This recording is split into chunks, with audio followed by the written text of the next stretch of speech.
停赛将近2个月，中华职棒在疫情趋缓后，13日正式在台南球场回归。但目前的比赛是采用闭门赛事，观众袂当入场，只会当透过转播收看。虽然伫现场减少了看球的热情加油声，不过不管是球员也或是观众，大家拢会当理解，这一切拢是为了防疫。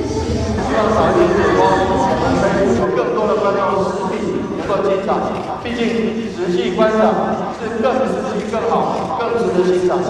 今天再次祝福我们比赛顺利、圆满成功，中华职棒加油！今天非常高兴能迎来中华职棒再次复赛了。我们虽然这因为疫情的影响，大家还没有办法进到我们的球场来，但是在台南球场已经等着穿边边蛋里了所以希望大家能够在解封的时候，赶快再来台南球场来看中华职棒的所有赛事，并且替我们台南的统一师加油！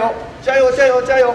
另外，台南棒球场的巨荧幕在使用14档后，现在开了1300万换成 LED 的大荧幕，除了真大2倍，解析度嘛全面提升。民众未来入场看球时，就会当享受到更舒适的观赛体验。台南新闻张硕伟采访报道。